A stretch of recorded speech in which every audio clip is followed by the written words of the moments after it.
Good evening from Westminster. On tonight's Representing Border, the Conservatives and SNP try to savage Sir Keir Starmer as speculation about his leadership ramps up. But the Prime Minister gets support from an unlikely source. Stick with the Prime Minister you've got. He got you the majority. He got you a big majority. We hear from Tory peer Lord Jack, who knows a thing or two about fending off political plotters as one of Boris Johnson's closest allies. And it almost feels like we're just battening down the hatches to ride out this storm. Local businesses say they're desperate for more support as the First Minister unveils his cabinet ministers and promises to serve the people of Scotland.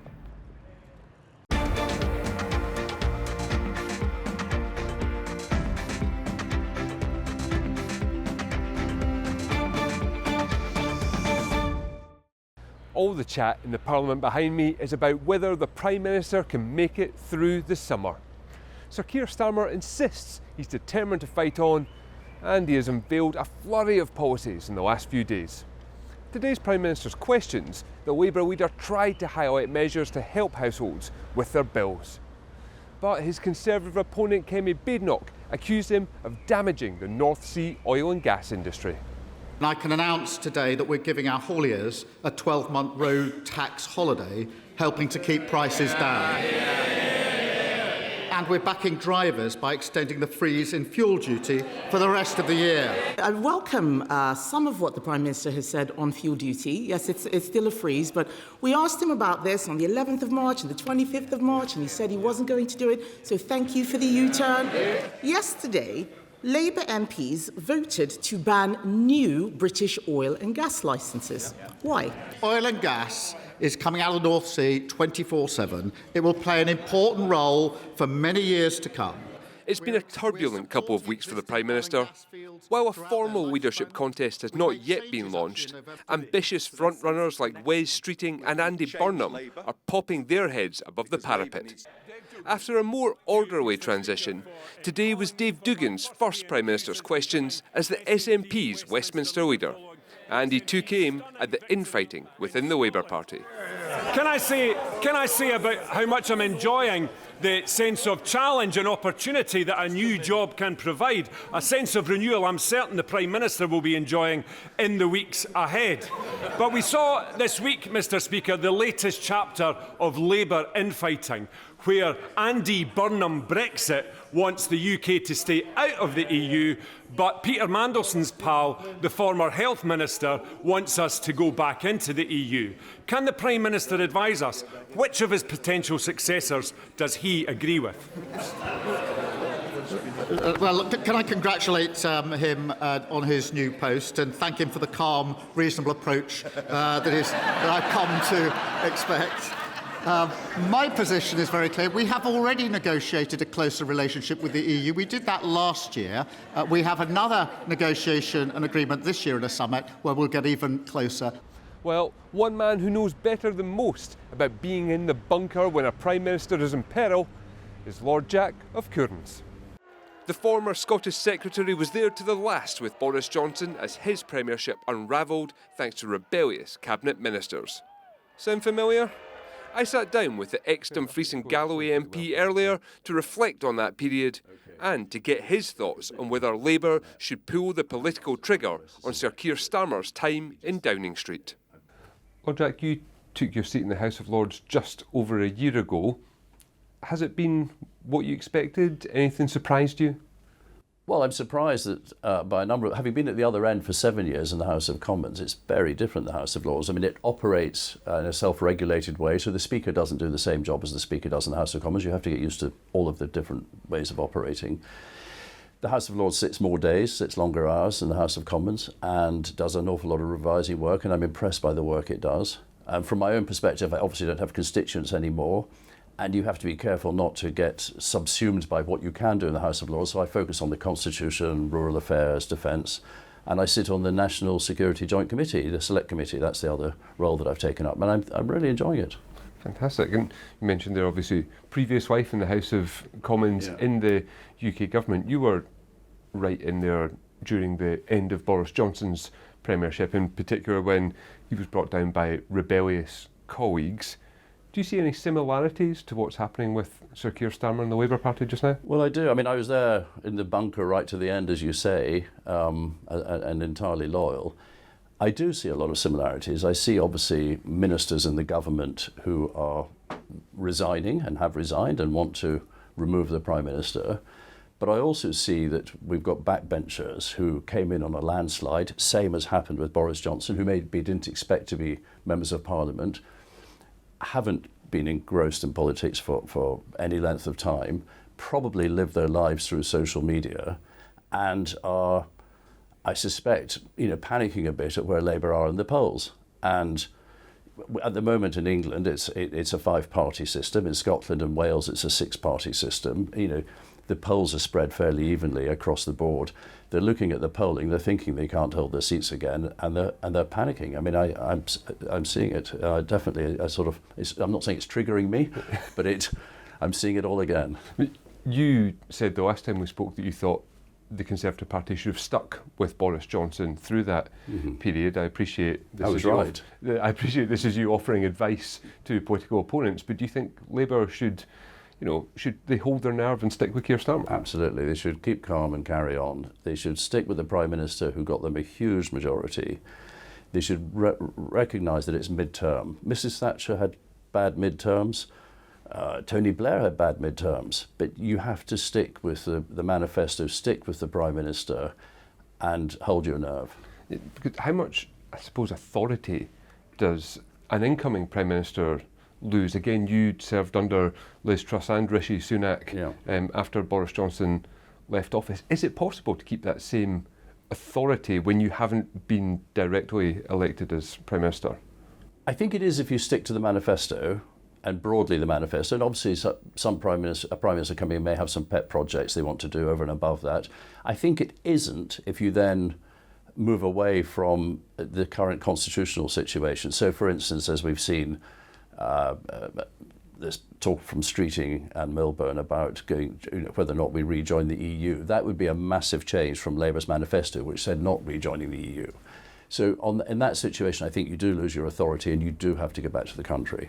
Do you think that was the problem with Liz Truss in particular, I suppose? How much did those premierships differ from Boris Johnson's? Well, they differed a lot. So Boris was about levelling up. He believed that talent was spread across the country. He believed that opportunity wasn't, and I loved his levelling up programme, particularly for Scotland. He was buffeted, obviously, by he had Brexit to get the deal done. Then he had COVID, which was expensive. Then he had Ukraine, which has been also expensive and continues to be expensive. Liz Truss had her mini budget, which blew up the markets, and that was a massive problem for the UK and for the government's ability to borrow. So Rishi really came in on the back foot and had to then he was there to settle the markets again. He didn't have a lot of money to do anything he wanted to do because we were, as I've said, we were paying off COVID, paying off Ukraine, or paying for Ukraine part contributions. And he was also settling the markets. He was able to do some tax cuts, national insurance tax cuts and things like that, but he didn't have a lot of room for manoeuvre. They were tough times. Interesting times, but tough times. With that in mind then, what advice would you have for the Labour Party just now? My advice for the Labour Party is what I said earlier. It's to stay calm, hold your nerve, and stick with the Prime Minister you've got. He got you the majority. He got you a big majority. Just to dump Prime Ministers mid-term because you don't like where they're sitting in the opinion polls, when they're actually following through on the manifesto everyone was elected on, is a very strange way to behave, and it's actually very unsettling for the United Kingdom. We've had too many Prime Ministers in too short a period of time. We need to have some stability. So it's damaging to the country, not just... It's damaging to the country. You've seen what the bond markets are doing. It's more expensive for us to borrow, which is costing the taxpayer more money, less money for doing public services and other things. I think it's a terrible mistake. We need to, if we get a Prime Minister, and general elections are quite presidential, if we get a Prime Minister elected, then as long as that Prime Minister is following through on what they promised they were going to do to the country when they were elected, they should be allowed to get on with it. On advice, do you have any advice for your own party after what was a pretty bruising Holyrood election in particular for the Conservatives? Well, we're now 12 MSPs, and I would say to them, be united as a group. champion the underdog, champion hard-working people, pick your fights carefully, and don't spread yourselves too thinly. Pick your fights carefully. For instance, look at energy costs for families. Go back and fight the good fight that we have on oil and gas, and obviously developing in the North Sea and jobs in Aberdeenshire. But also stick up for the rural vote. Stick up for the farmers and the countryside. I would say that anyway as a farmer, but stick up for farmers in the countryside. And you see, obviously, I'm delighted we've held that blue wall in the south of Scotland. That's a strong rural vote. They need to recognise that and fight the corner, but particularly of hard-working families. Yeah, as you say, that blue wall across the border, that was seeing off the challenge of reform, in particular in the southwest, and your stomping ground. Yeah. But how concerned are you about the rise of reform in more generally across Scotland, because they did eat into the Tory vote, and I suppose across the UK, taken away from the Conservatives? Well, I'm concerned about any party that is rising at the expense of the Conservative Party. And Reform came into the Holyrood election from a standing start and won 17 seats. They won more seats than the Greens, who have been fighting these elections since the Scottish Parliament began. So they are a force to be reckoned with. We shouldn't underestimate that. But they are a concern for all parties. They took votes from the SNP, they took votes certainly from Labour, and obviously from us. We should all be concerned about that. I don't underestimate that Reform have made a huge impact. And they're led in Scotland by your former Junior Yes. Minister, Malcolm Offord. Yes. How did you feel personally when you heard that he had defected? Well, I was at a wedding in Berwickshire at the time, and my phone started buzzing, and he was in Falkirk announcing his defection. He didn't tell you in advance? He didn't tell me in advance. We did speak the next morning when I registered my disappointment with him. I mean, I did bring him into the Scotland office as a minister, and he was a very good minister. He did a really good job for us. So I don't criticise him in any way for that, but I was disappointed. However, I'm not going to be unfriendly towards him. I mean, politics is politics, but you have to keep, outside of politics, keep things on an even keel.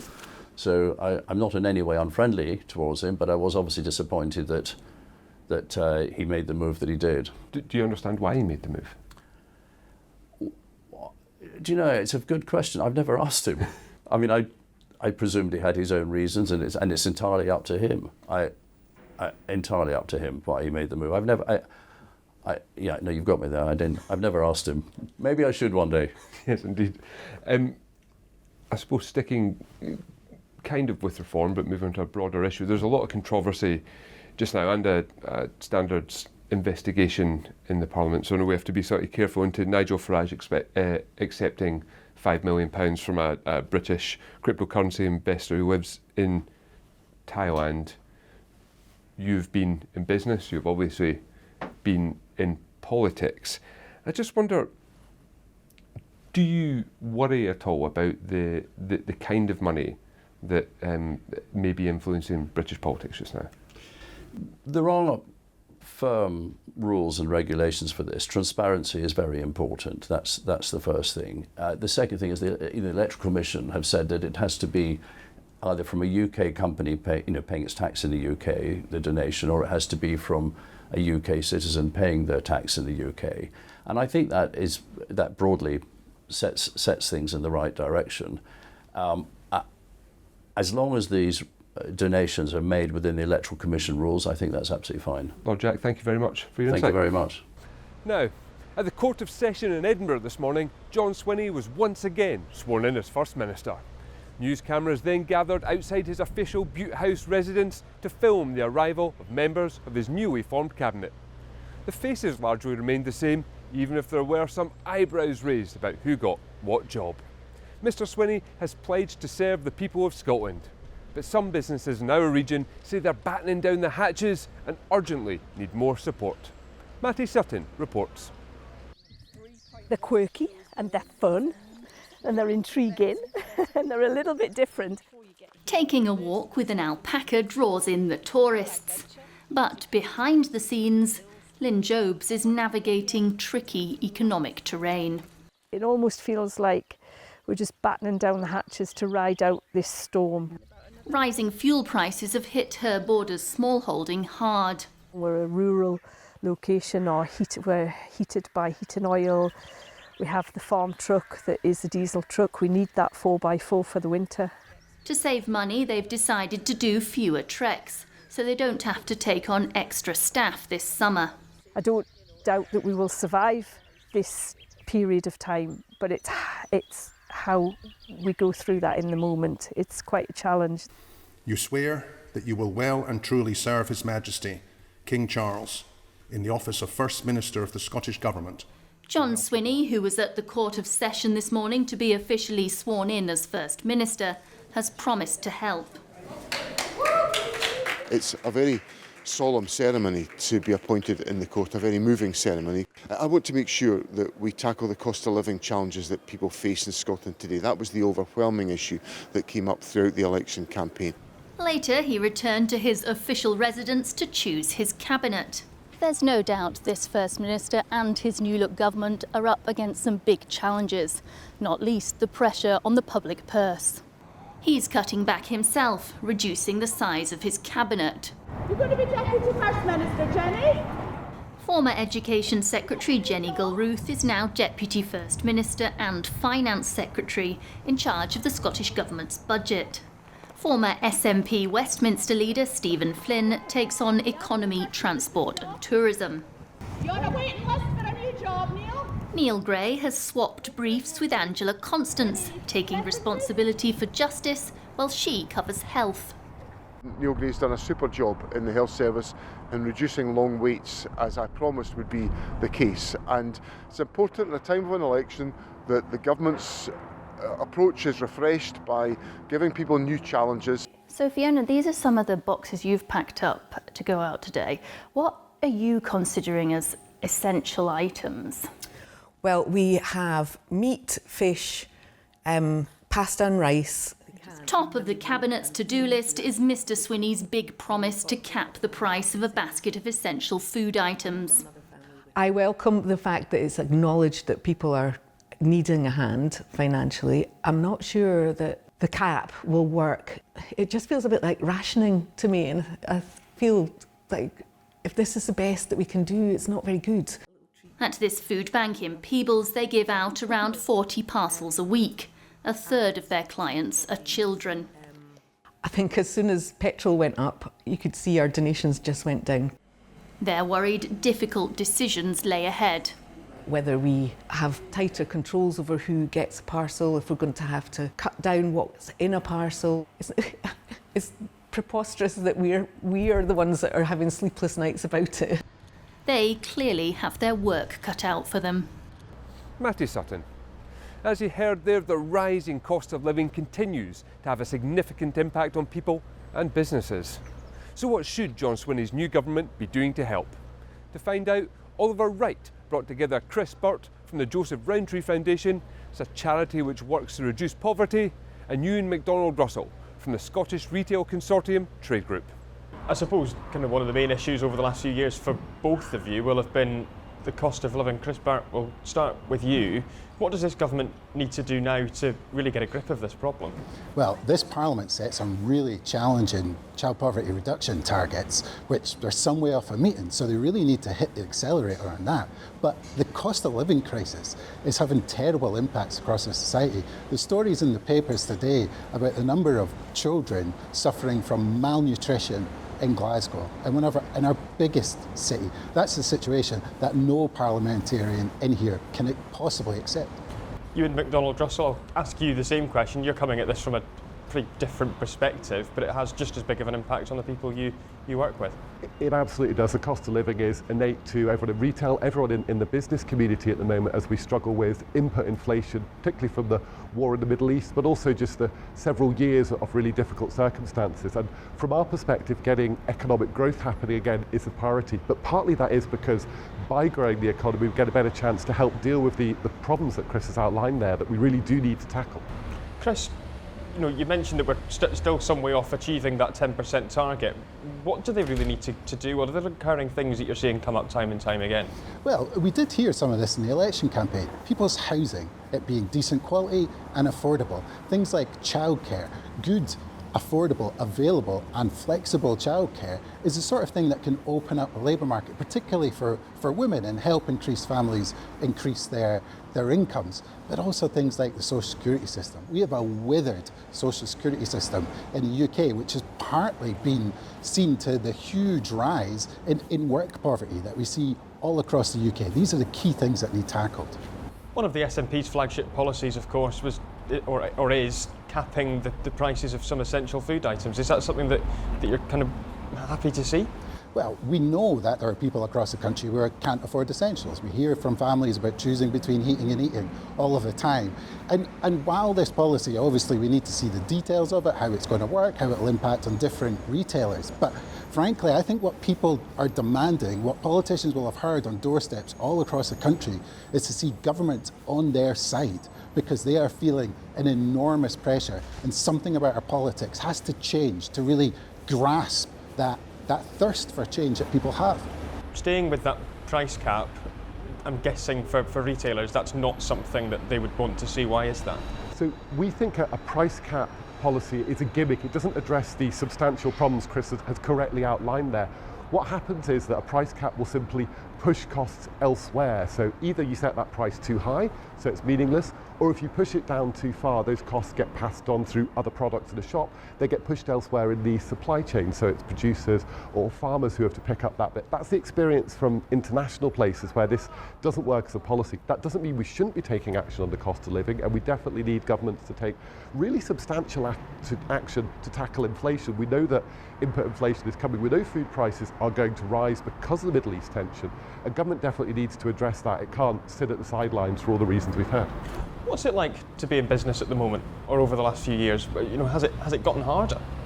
It's incredibly difficult because of these pressures. The last Parliament saw the COVID pandemic. We saw the war in Ukraine, which massively disrupted supply chains. We're dealing with climate change, which is changing the way we source and buy our food. And of course, government interactions. I would note, to be fair, the last couple of years, the Scottish Government really pulled back, it engaged well with business, and that's the attitude we want, to actually work with the business community to understand where government regulation can help manage externalities of commerce, but also to kind of find the correct thing so we can generate revenues for taxes and we can generate really good high quality jobs, which is the part we can play in helping with the cost of living. Chris, coming back to you as well, you know, if you had a wish list for the next 5 years of Parliament, what would be top of it? Well, as I say, I think we need an absolute fever for house building in the country just now, because it helps address the climate, it helps build our economy, it helps build people's skills, and it helps keep a key household cost down. But I do think some of what we've heard already is really fundamental. Our economy is not working at the moment. So many people in Scotland feel like things are not on their side. So how we look at the communities that have been left behind, frankly, for 40 or 50 years, the skills that people need to grow into, our labour market is changing substantially and quickly all of the time. How can this Parliament look into every corner of Scotland, work really closely with councils and with business to change how our economy works for the better?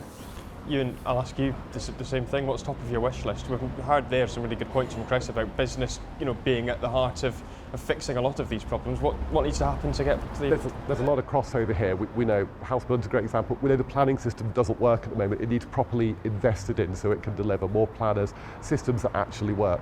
We also want to see the skills system work. We think that businesses need to get more say over how that skills system operates. For us, there's a question about getting the balance of taxation right, making sure it's fair, making sure that we're not targeting the wrong groups and keeping that as competitive as possible. We want Scotland to be the best place to invest in across the UK, across a wider market too. That's really vital. And that's all about delivering those great jobs. It's about delivering those valuable revenues which let government do the really important work that's necessary.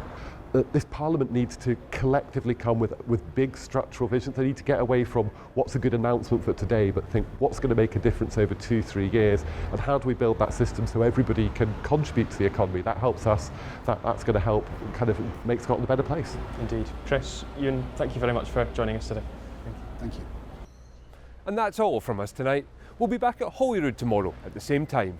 Hope you can join us then. But for now, thanks for watching and good night.